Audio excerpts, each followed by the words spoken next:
Erica, you there? All right, thanks, Yes, I'm Erica. here. Okay, we Thank you, needed you for a Erica. quorum, so you haven't missed anything. But that should not encourage you to be late. So we'll call the Okay. meeting to order at 6:10. All right, we are back on our regular meeting schedule, so thanks everybody for being flexible about that. Sometimes the schedule drives us instead of the other way around. We have two sets of minutes for approval. First one is January 11th. Any comments, additions? I'll move So approval. moved. So moved. All right, I'll second. All right, moved by Mr. Ike, seconded by Mr. Berman.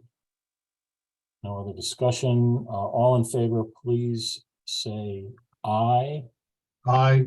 Aye. Any nays? Aye.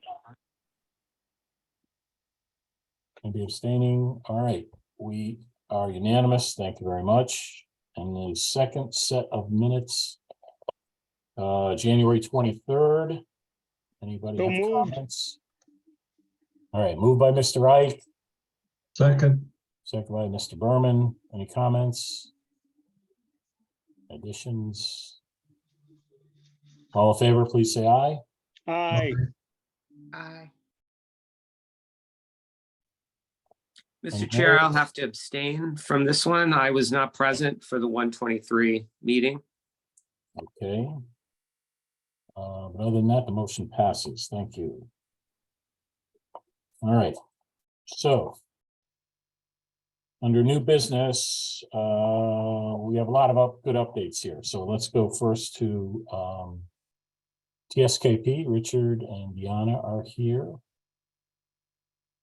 Yes, hi, good evening, Mark and members of the committee. So we did get approval from planning and zoning, which is great. I don't know if that was reported yet previously. And it was approved with some conditions. One of the conditions was to submit the bridge details when they are finished. And so we will do that. I did want to report on the swing space. I did go to the swing space on Monday, the existing or former MetLife building in Bloomfield, in the southeast corner of Bloomfield. It's an impressive building, and it's a very large building. And I followed up with a voicemail message to your building official, Dwight Carlson, and also a email. And then Dwight called me back right away, so we had a good conversation about it.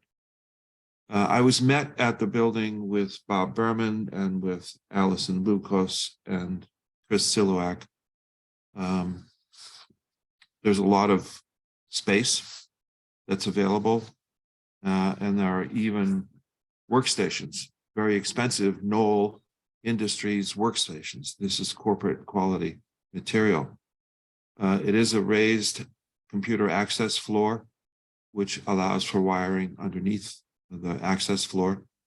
And there are floor boxes that are available to power or provide computer networking data drops at various locations in the space. I did prepare a diagram once I received the CAD file that was forwarded to me by, I can't remember whether it was Chip or Bob, but it was very helpful. If you allow me to share my screen, I can show you that diagram. Go ahead.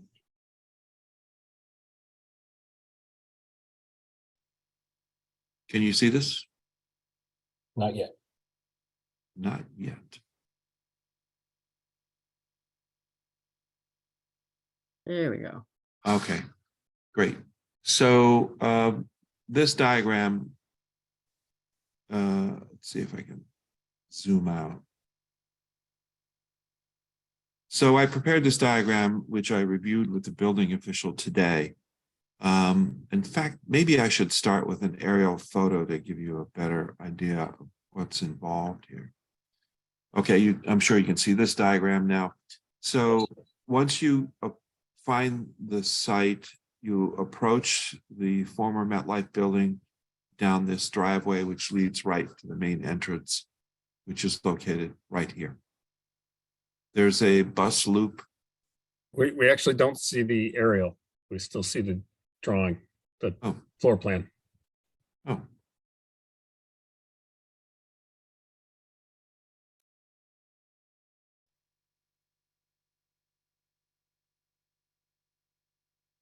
May have shared the file, not the screen. sorry about that.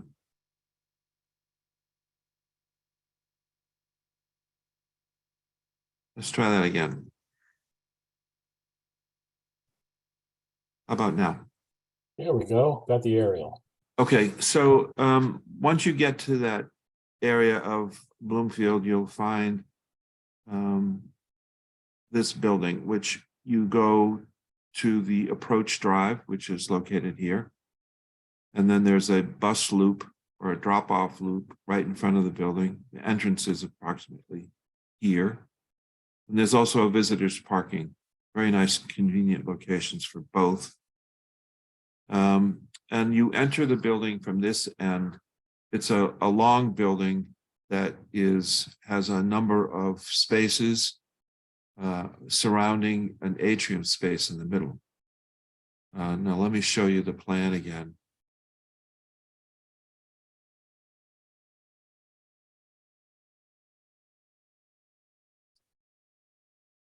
How's that? Do you see that? Nope. No, okay.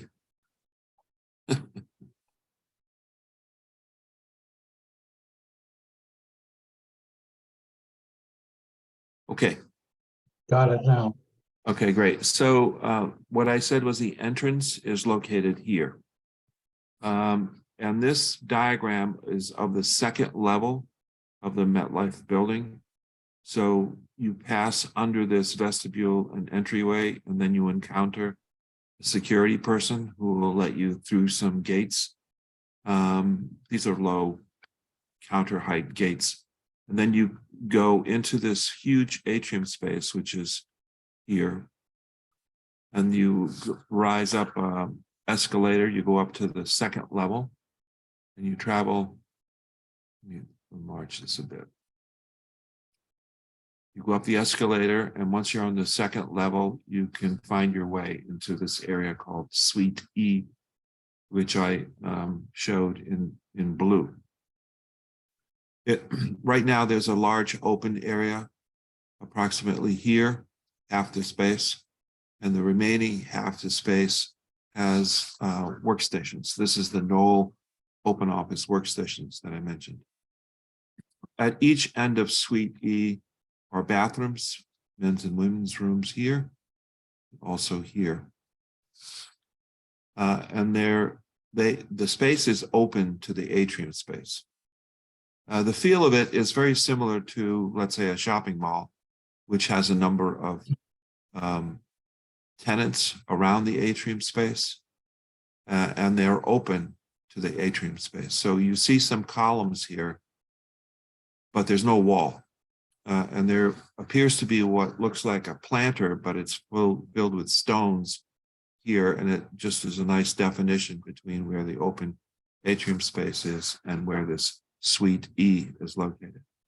Now, if you enlarge that space, this is what it is. So you would approach Suite E along this path and then enter right here. There's an opening between this planter area and the wall enclosure.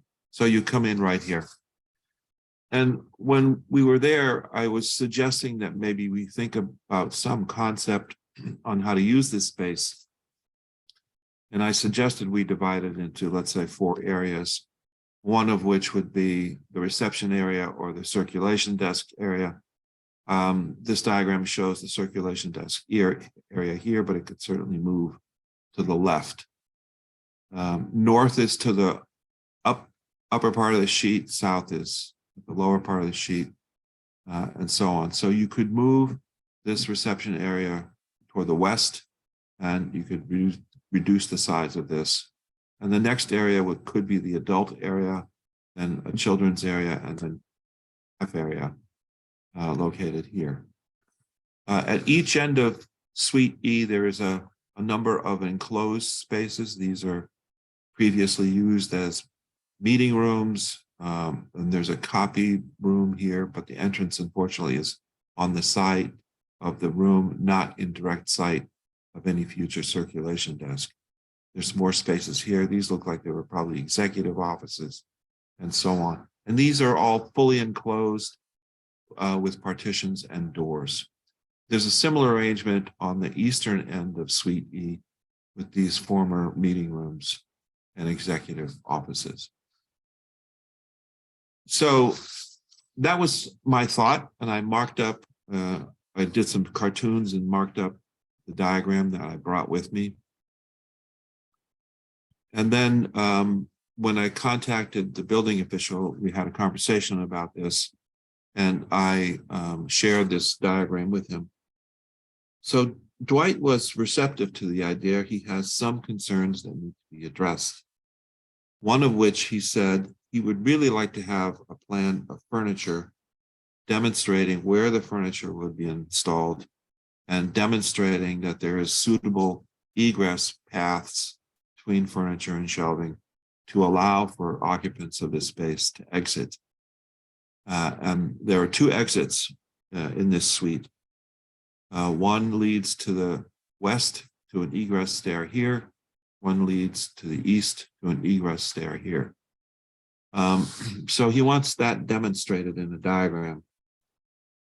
The second question is, what is the occupancy capacity of this space? The building, the MetLife building, is a business use occupancy. Libraries are technically an assembly space. However, he realizes this is temporary and that maybe it could be used as a business occupancy within this large building. But he wants us to show what the square footage is of this space. We calculated it to be almost 22,000 square feet. As you can see here by these numbers, we did this after I spoke with Dwight. So we would need to report this information to Dwight, and we would need to prepare some sort of diagram demonstrating egress paths. One of my concerns when I saw this space is that there's no separation between Suite E and the atrium space, or so I thought. And I was told, because I called Mark Payette, he's the building manager at the MetLife building, he said that there is a deluge system along the frontage of each of these office areas. So, and I didn't notice that when I was there, I'm embarrassed to say. And a deluge system is basically a series of sprinkler heads that are very frequently spaced along this line. And so this is what provides the safety between the separation required between the atrium space and the actual occupiable area here. So you would not exit through this deluge system, you would exit through the stairs, which he believes are sufficient, but he needs numbers to demonstrate that. That's where we left it. In order to get him that kind of diagram, I would need to know from library staff what kinds of equipment and furniture they would be proposing to bring to this temporary space so that we can lay it out. And that's where we are at the moment. Any questions? Do we have questions?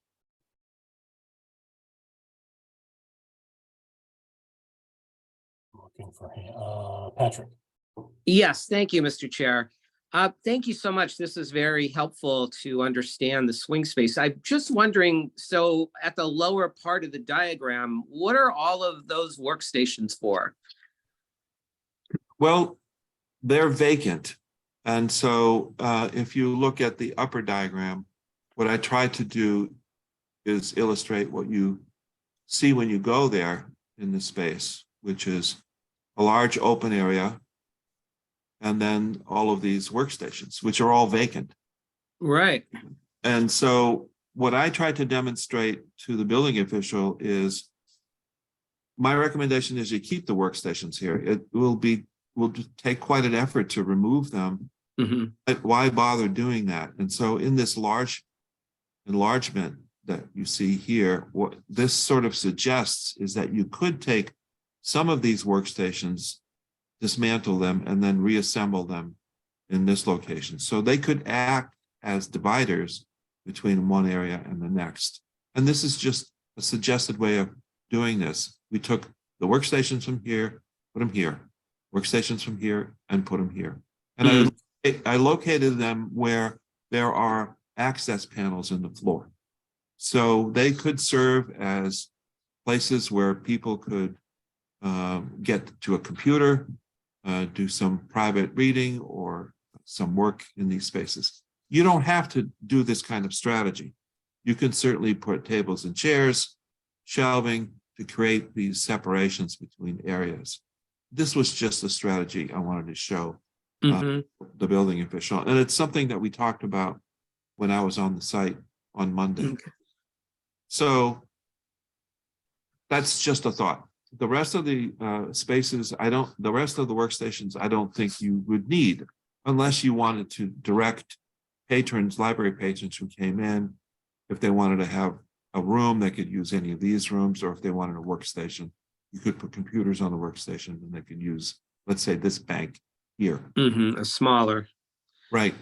And then we talked about where a copier could be, and a copier that would be within sight of people at the circulation desk, because people very often need help at the copier. So again, I placed this here where there would be a floor, where there is a floor outlet and a network connection. So would the intent then, and maybe this is a question to Elizabeth and the library staff, would the intent be for those other workstations to be used by library staff, or would they just sit there vacant? And I guess I'm not understanding what, like, I guess there's a benefit to just having them there, because it's like you're saying, it would cost us probably more to take them all out, but we actually met with Chip about this today, as we need to figure out the ratio to materials that will be stored as opposed to materials that will be on shelves. And yes, indeed, we do need a lot of shelving. We're going to try to maximize shelving as much as possible while working within the budget. And I don't know if Chip wanted to say anything else about that. Yeah, I reached out to the broker to, determine what their thought was, because I had thought that we could move that out. I think others had thought that they were supposed to stay. And his response was, I think that their preference is to leave them. If we wanted to move them out, we'd have to deal with the landlord on that, and most likely have to move them back when we're done. So, the question is, how much space do we need? How much furniture do we need to move? And what is the plan for putting it back again when we leave? Because they're going to want it back again. So the basic premise here was that we were seeking something around 10,000 square feet. And they've been very gracious with us and said, look, we have spaces that are larger than that, and we'll let you bleed into them further, with the understanding that should another tenant pop up in the future, we may be asked to consolidate a bit. I doubt that it's really going to happen, but they've been very nice to us in saying, take the whole space, but we understand you're really not going to use the whole space. So we have a lot of extra space here. And one thing it did automatically was allow us to bring our stored materials here as well. So we don't need separate storage. So that was going to be my next. Yeah. So I think, it's not, I don't want to look like we're wasting space, but it's really a space we never really planned on either. So I think we just need to, Elizabeth, you just need to continue to work with, with Richard and company on developing this. I really don't want to take advantage of this nice landlord. We do theoretically have the whole space, but the more we can consolidate, I think the more it'll be appreciated once we figure out how much we need for storage, and all your other needs, Right. And for instance, if the blocks that were pulled out, if they were taken from the far left instead of in the middle, you may be able to open up space there for stacks or storage rather than in the middle where they're, those open spaces are not as useful. Right, that's a good point. So, but in answer to Mark's observation, this total area is 22,000 square feet. So half of that is about 11,000 square feet. If you subtract some square footage for the office areas here, I think the floor area in this area is roughly 10,000 square feet. But I think it's important to have access to egress, which is why I laid it out from east to west, so that you have an exit in this location and an exit in this location. Richard, maybe I'm misremembering, but at where it says staff area on your diagram, Yes, just to the north of that, I thought there was another entrance from the atrium there. there may be. I should go back and check. This came right out of the CAD file. Yeah, No. okay, because There is not, Mark. there's not, okay, No. It's just the one. okay. All right. The one thought I had, and I mentioned it to Elizabeth and staff, and I think I mentioned to Richard also, was the fact that all these extra desks, dividers that are there, what could be done if we wanted to would be to temporarily take them and condense them into one specific area by taking the dividers apart and moving the desks together, just so to get them out of our way temporarily. So that would also open up space for the shelving.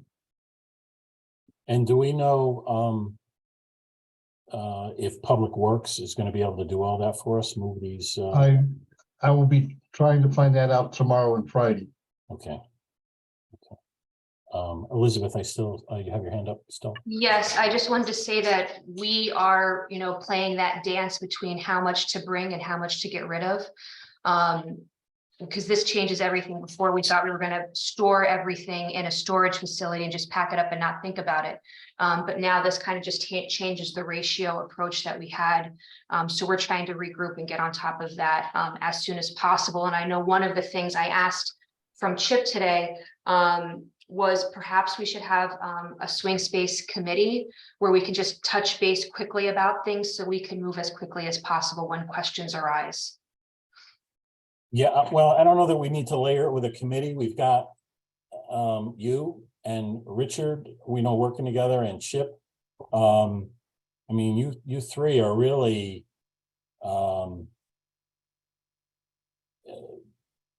Yes, that will be good enough. That would be good enough. I just want to ensure that we're able to meet appropriately so that we can keep moving forward as needed. Yeah, I think you need to set up a series of meetings as soon as you can, to do that. Richard needs to know what your needs are. And then Chip is our conduit to the landlord, and our budget for all this. So, I think, whoever the three of you want to bring in, to help is fine, but it's really you three that have to take the lead on this and run with it. And pretty quickly. So, right? I think we all understand that. So, Yes, quickly. Other questions, comments? All right, Richard, thank you for jumping on it so quickly and getting a hold of the building official so quickly. Yeah, no problem. So Elizabeth, give me a call or send me an email of what your availability is. I'll try to accommodate your schedule as best I can. Thank you.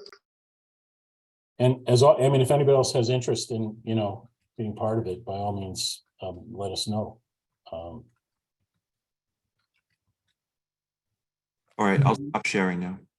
And remember, Elizabeth, Chip, and Richard, there's some logistics you need handled. I'm usually available. Okay, thanks, Bob. Yeah, I didn't mean to leave you out, Bob. I know you'll be there. Richard, do you have other info for us tonight? Well, let's see, Deanna's on the line here. Maybe Deanna can give us what we've been doing. I know we've delivered some material to Downs and we still owe some material to Downs. So Deanna. Yes, so we delivered the specifications for both projects on Monday. Our plan is to send the 100% drawings next Wednesday, February 15th. That's where we are right now. So we're trying to put together the documents. Any questions for Deanna or Richard? Sure, I got the right. Yeah, I do for Deanna. Go ahead. Thank you. Deanna, I presume the 100% documents are going to show the sliding doors for both ends of Prosser and McMahon, and no sills for the bathrooms at both locations. And I don't know, are we talking single stall bathrooms or more than one stall in each bathroom? So for Prosser, we have both. We have the public bathrooms with the separate stalls, and also we have the single toilets on the second floor. Per our discussions, we added the door operators for the public toilets for Prosser. For McMahon, we only have single-use toilets, I believe. I think we have one with the separate stalls for the family toilet only. Right, thank you. Mhm. Thank you. So your other question about the sliding doors, yes, we're working on those revisions that are coming. We are changing all the main vestibule doors for both libraries to sliding doors. Automatic sliding doors like the community Automatic center. sliding doors, and yep. Great. The other piece, we have been working internally, trying to address the comments about the avoid thresholds. So we're trying, I think we have some thresholds still on the main entrance of the building, but we're trying to address that with a separate accessory for the toilets that to avoid these bumps in the floor. Thank you. Other questions for our design team? All right. Well, thank you, guys. Let's move on to Downs. And we've got Tom. Yep. And I saw Anthony here earlier. There's Anthony. Yep, Yep, Tom and Anthony and Scott. Yep. That's me, Scott. Yep, Scott's gonna kick And us. Scott. Sorry, Yep. Scott. It's all right. Everybody keeps Scott's moving got on. the heavy, Scott's got the heavy lift tonight. Okay. Okay. Yeah, good evening, everyone. So for our agenda, talk a little bit about schedule and about the 50% construction document estimate. For the project schedule, so 100% construction documents, as Deanna already mentioned, we have the specs, we're going through them. And the drawings are coming next week on the 15th. Bid period, we're still gunning for mid-March, going into April. And just noting on our schedule, the owner relocation to the swing space is tentatively scheduled for mid-April. I believe that's all contingent on the lease agreement getting signed for approval. Scott, fix your bid period from 22 to 23. Yeah, I see that now. Thank you. For the 50% CD estimate, so we have a divisional summary attached. I'm going to start with the construction end. So we'll go through the variances between design documents and construction documents, and then we'll work our way down to soft costs and to the overall change. Okay. So initially, I'm going to say the overall change from CD or DD to CD is an overage of $153,000. I'm sorry, $179,000 right here at the bottom, which is about 0.5% over the budget, which is pretty good. And how we made it to that, with the budget being $36,281, and the project costs currently being $36,281,000, and the total project cost being $36,460,000. In the trade costs, some of the major variances that we found were in structural steel. We did have some material escalation.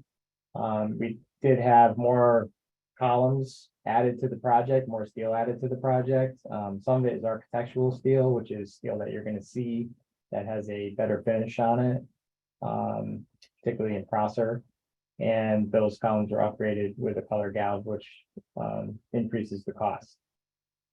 For carpentry or woods and plastics, we originally had the wood ceilings in that line item. But then in 50% documents, when we got a ceiling spec, we reallocated that money into the ceiling cost. So we're just kind of moving the money around to where materials belong for the line item. In regards to storefront, about $100,000 increase that is purely due to escalation, along with the drywall at 118 and the HVAC at 150,000. So that's been the typical trend with increasing in materials with escalation. So getting down to the total variance of the trade costs between DD and CD is $1.3 million. And to bring that number back to the ground, if you will, getting into the soft costs, we took our escalation and we brought that down to 0, and we dispersed some of it up above in the trade costs. And then we took our design and estimating contingency and we cut that in half, purely due to the fact of where we are with the design. So that brought it back down to earth to $26,000. Along with, and those are, Scott, can I just chime in real quick? yeah, So what Scott just went through was, for the most part, anticipated. And that is the reason why we carry the design and estimating contingency from the beginning of TSKP's efforts in the conceptual and schematic design levels. And also we include a value for escalation, albeit on this project, our escalation percentage when we started was a lot higher than typical due to the current market status. So as we've been watching the trends, we've actually had a number of jobs that we've bid, we've received bids, and we have a little bit more historical information, which helps us refine the numbers. So quite frankly, the $1.3, $1.4 million number that you see in the trade costs was all but anticipated with the contingencies. As TSKP's design evolves, as we all get smarter about the job, that's customarily where that money goes. It starts to go what we call above the line.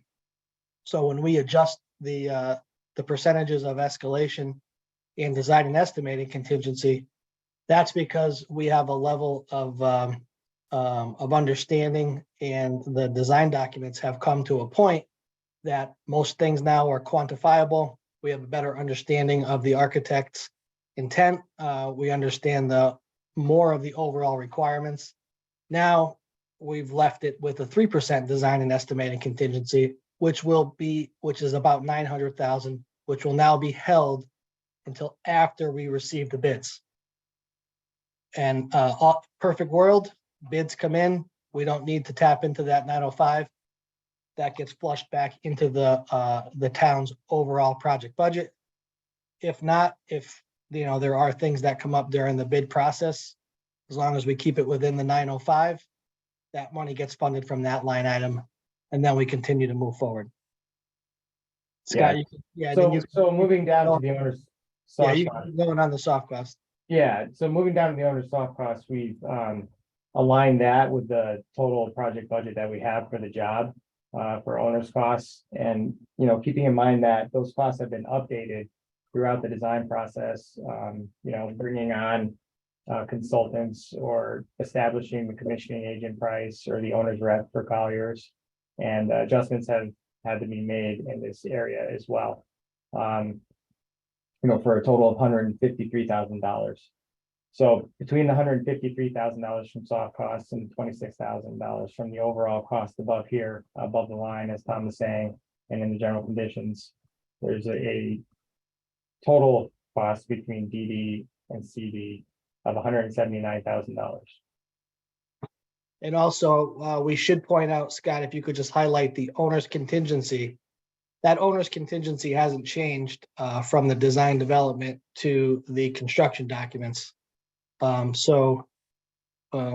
maintained, albeit, 0.5% within the total project budget, a 5% owner contingency that, can be used accordingly upon approval of this committee.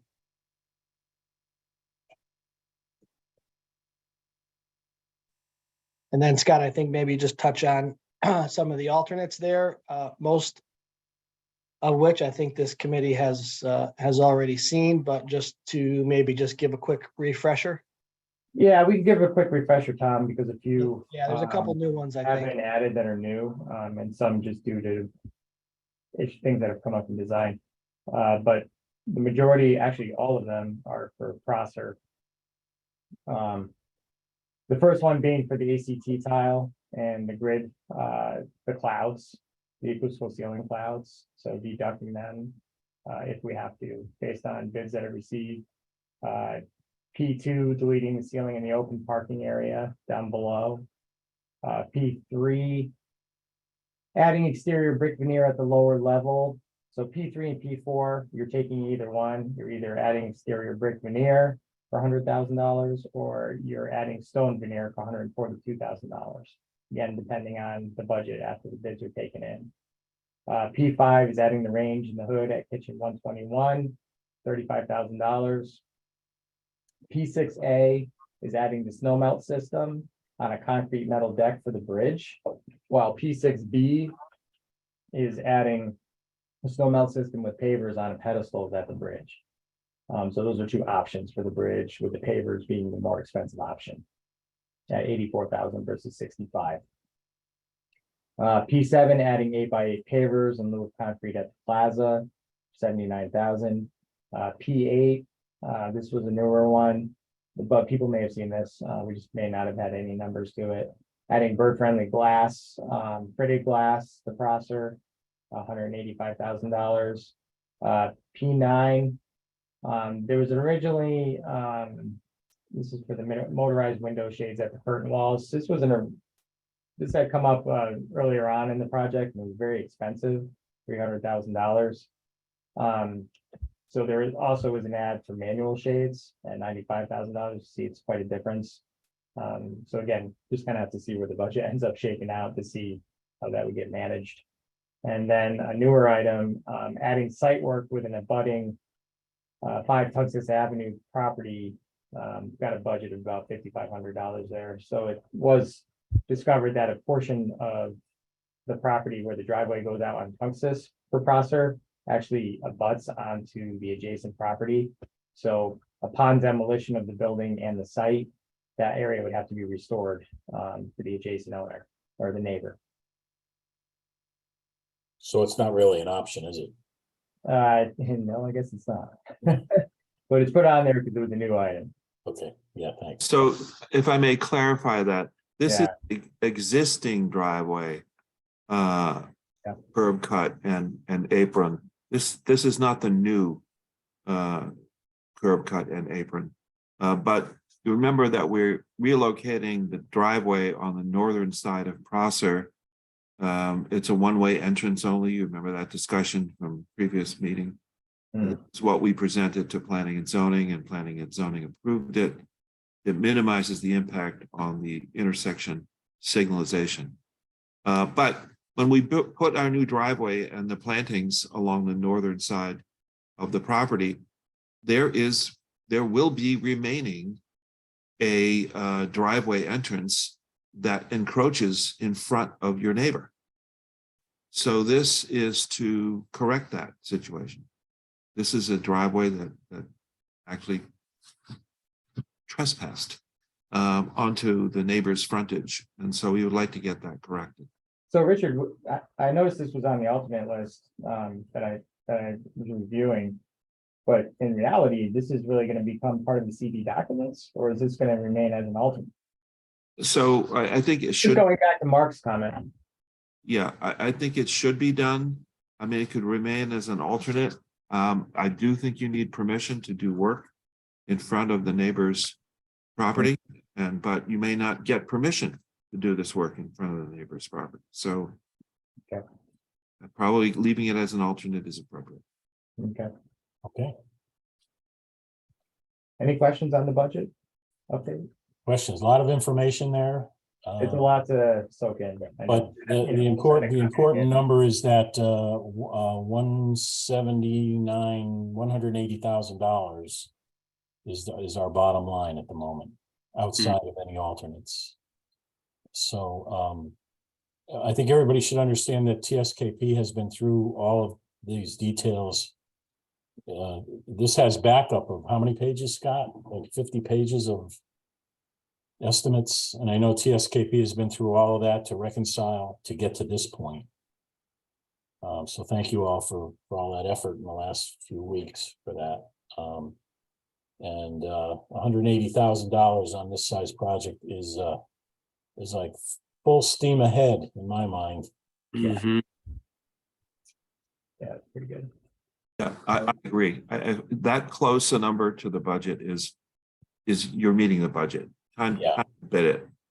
Yeah, well, given all the various contingency lines that we're still carrying, once we get the bids in, we can decide how all that gets allocated.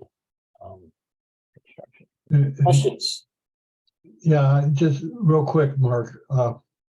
Thank you guys for this, and very helpful. And I will tell you this: $180,000 variance. I had projected it in my own head that it was going to be between 300,000 and 500,000. And that says to me very clearly that prices are dropping just enough that when the bids come in, we might even be in better shape. Hopefully. We're going to hold you to that, Bob. It's looking a lot better than I thought it was going to look. Thank you. Other questions? Mr. Chair, Patrick here. Sure. Will this be posted, the updated version, will this be posted so we can take a closer look at some of them? Yeah, Yes. we'll get this to Nancy. Yes, it will be with all the other documents. I will send it out, and I'll send it out to everybody on the committee, and we will also post it on the website. Oh, thank you, Nancy. I appreciate that. One other quick question. This also, it does include the cost of the swing space, right? Yeah, Yes. that's in the soft cost. Okay, You don't see the breakout, but it's in there. Yeah, it's in the owner expenses Owner line. expenses, yeah, about $270,000, somewhere in that neighborhood. Between Yeah, swing with space and move move. costs. And moving, yeah. and move, yeah, okay. But now storage, we may not need is from our earlier conversation, so, All right. okay, great. No, thank you so much. A lot of stuff here. All right. Scott and company, anything else for us? Not tonight. That's that's it. enough. And again, we welcome Anthony to the team. Nice meeting you all again. And with that, we can move on to Chip for a project update from our owner rep. Good evening. I'm currently I'm counting 12 different processes related to the move and setup of the swing space. And really that all does start with understanding what furniture and materials are going to be set up and what is going to be, kind of stored behind the scenes, so that I can get an update to the moving budget or moving costs. That is kind of one of the first things that has to happen. And then going, from there, once we get the mover on, we'll finalize the packing schedule and moving schedule and setting up IT and all of that. The lease is currently being reviewed by the town attorney who was away last week. So that is moving forward. And, just have to keep pushing so I can get the mover going. That's really that first step. Great. And town planning and zoning at their last meeting, beside approving the site plan for Prosser, they did approve the 824 motion to allow the town to enter into this lease. So we'll be going back to the town council on Monday for that final step. It'll still be contingent, of course, on finalizing the lease. But we anticipate getting town council approval on Monday for that. Anything else for us, Chip? No, not today. Okay. And Chip's been involved too in that budget reconciliation process as well. Right. On all that below the line owner cost, all that. So we've got a lot of eyes watching the budget. Questions for Chip? Mark, I just had a question about the council signing off on Monday night. So essentially, the lease doesn't have to be finalized in order for them to do it. Nancy, how does that language work? If the lease is not finalized by Monday, then they will pass a resolution authorizing us to move forward with the lease, so the town manager to execute the lease upon final approval by town attorney. Oh, good. I just wanted to make sure you wouldn't have to wait for one more town council meeting. Yeah, no, we love the town council, but Monday's gonna be it, right? Right. Okay, any other questions for Chip? All right, thanks, Chip. Let's go to our two committees. We have outreach, which has been active. Elizabeth. Yes, we had our first farewell party last week at McMahon-Wittenberry. I want to thank the vice chair, Mr. Berman, for attending, and library building committee member and library board member, Patrick DiLorenzo, attending. We had a wonderful turnout. It was really great. I was surprised that the top question was not about the new buildings, but about the swing space. So we are excited to get that information out. That being said, this morning, the outreach committee met again. We are now meeting every 2 weeks. We have a new design for information boards that will be put in all the town buildings and the libraries.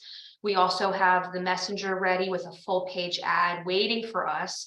And we're hoping to have that image of the new buildings with a list of the swing spaces where we will be. And the swing spaces will include, hopefully, the MetLife, assuming everything goes well, 330 Park, and the schools, all in different variations, therefore. So more information coming on that. We are also working with Downs to make sure Union Fair happens in March. It'll be a Wednesday or Thursday night. We're trying to get them some dates now, and that will be for unions to come and an information program. We will also be able, if we finalize this date, be able to get it on our calendar, which also goes out to the Yankee flyer, which goes to every single household. So that's nice. And also Downs is working to do some exposure about the construction industry to the high school students. This is something they've done. I was looking on their Facebook page today. They've done it in New Britain and a few other, I think Newington, and it looked like a really great program. And so that is in the works at the high school. We are waiting for that groundbreaking date to include that in some of our materials. We are going to have a press release that is forthcoming, and artwork from the community for the scrim on at both construction sites. And on the back end, in terms of library staff, we're thinking about having an art event early next month to generate even more images for us to choose from. So a lot's going on. There's a lot of excitement, and we look forward to continuing to get more information out to the community about this. Thank you. Great, thanks, Elizabeth. Happy time in the project. It's great. It's great. Questions for Elizabeth? All right, let's go to Mr. Chair, I'm sorry, I couldn't yes, get I'm off sorry. mute. Go ahead, Couldn't Patrick. get off mute quick enough. I just wanted to say that sounds great, Elizabeth. I just had one question. As Richard mentioned earlier, there is a bus route that goes through the Cigna campus, which includes the MetLife building. So I was just curious in the information we get out to the community, would we be letting community members know that, they can get to that location via bus route? And would that information be helpful? Because I know not everybody will be coming by car. Oh, you're muted. There you go. Apologies, Patrick, that's a great recommendation. Yeah. And I think we should absolutely do that. As you saw at the McMahon-Wittenberry party, a lot of people attended via the bus coming Yes. to Blue Hills. So yes, and Yeah. that was actually another concern, people saying, how are we going to return materials? I had a teenager come up and ask me, and I let her know that we're going to be very intentional with our outreach to make sure everyone knows what to do and how to do it. I know that we have reached out to some community members, library community members, and one director told us that there was people that would actually drop off books at the construction site, like outside of the construction site. They didn't know. And so we are going to make sure that that does not happen. Patrick, thank you for that recommendation. Okay, sure. Yeah, in fact, we did get that specific question from town council on the bus routing. They were aware that the bus comes right up to the front of the building, but they wanted, Yeah. where can you get the bus from? Yeah. Get there. So Allison and I, one of the times we went over there, we actually talked to one of the bus drivers. One of the buses comes every 10 minutes and the other one comes every 20 minutes. So it is a frequently visited spot by the buses, which is wonderful. Exactly what we were looking for. That's great. I mean, I know there's also a lot of walking trails. I mean, I don't know, if that would be of interest, but maybe, would help bring more people to the library, to the swing space, just to be able to walk around that area.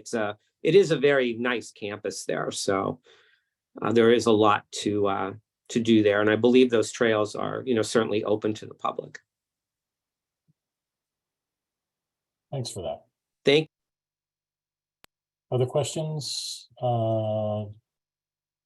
Berman, you have your hand up? Yes, I do. Thank you, Mr. Chair. Elizabeth, do we know where in town you would pick up those buses? You been able to identify that yet? So we did ask about that. One is on Blue Hills, goes down Blue Hills. The other one does not. I think it said that it went down Albany Avenue, but we will get more information about that so it's clear for our public. Thank you. Thanks. Anybody else for outreach questions? All right, let's move on to Leah with our technology. How are we doing? Good. We had a meeting, I think it was a couple weeks ago, and Chris gave us the updated technology and floor plan, which was really exciting to see. So, we're just seeing where things go from here. There's a little tweaks to be made, but we're moving right along.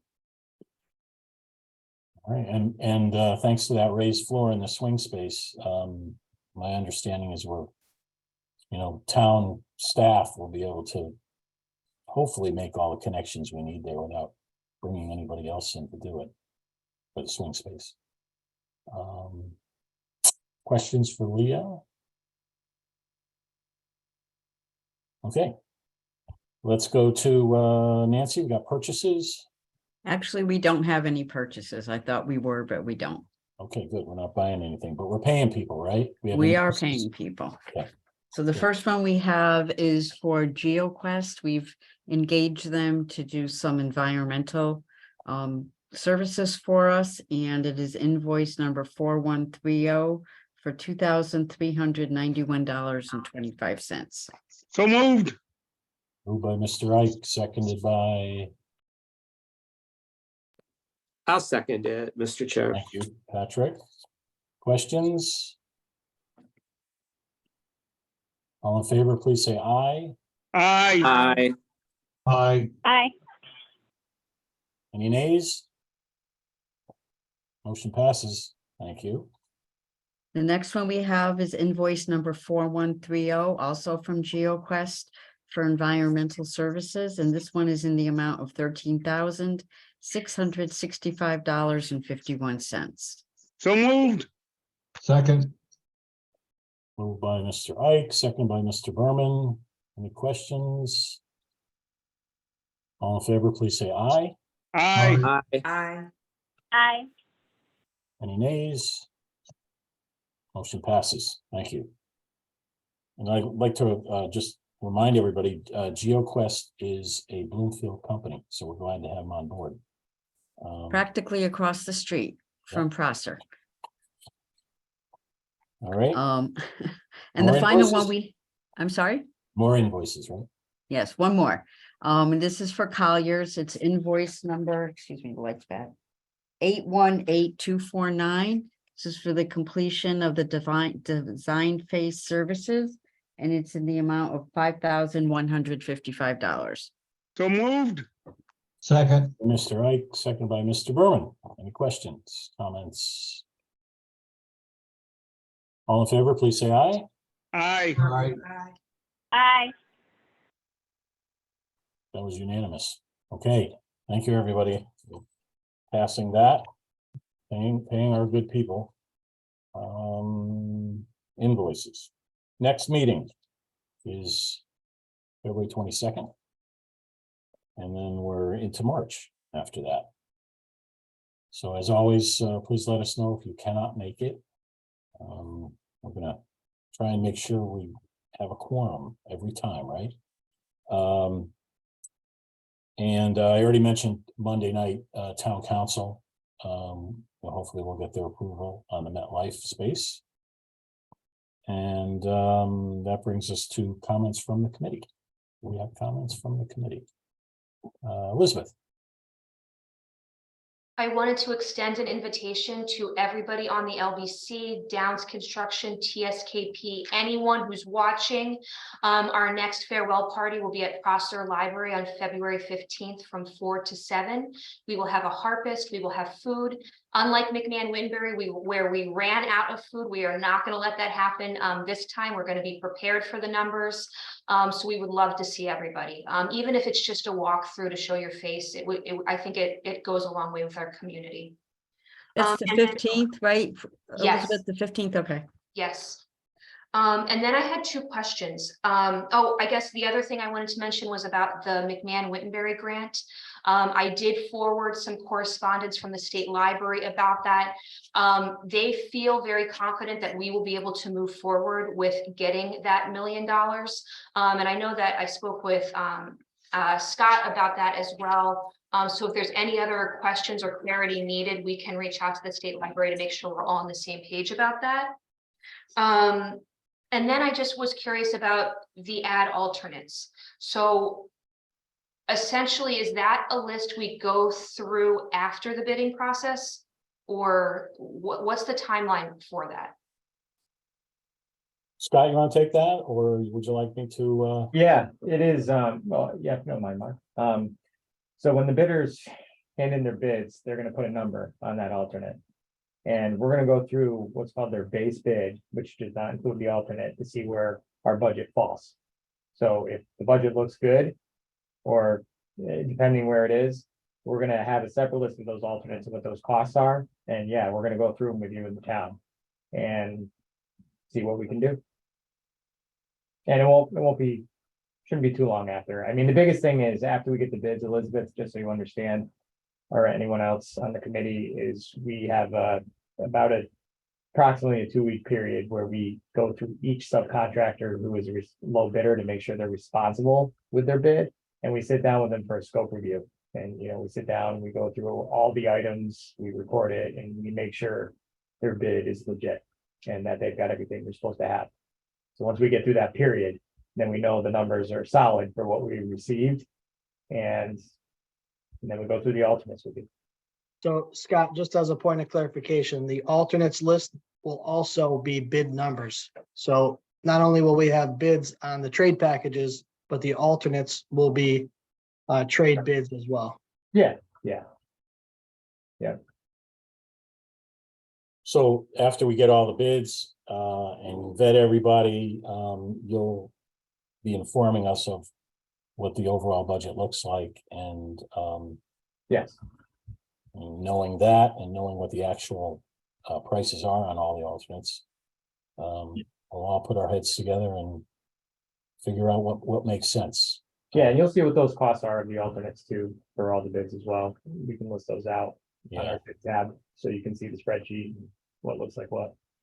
But it's just important we get through the scope of use to verify everything. okay. Any other comments from the committee? Don't see any hands up. Okay, then let's go. Nancy, we have, I see 7 people. We do. Anyone Public? from the public, please raise your virtual hand so we can recognize you. It looks like we don't have any questions for any comments from the public then. Okay, well, thank you all for attending. That brings us to adjournment. Do we have a So motion? to moved. adjourn? Moved by Mr. Ike, seconded by Seconded. Second, Mr. Berman, got you. All right. Everybody say aye, please, to adjourn. Aye. aye. All right, we are adjourned. Thanks, See you in everybody, 2 for your weeks. patience. Good night, everyone. Good night. Good night. Good night, everyone. Aye.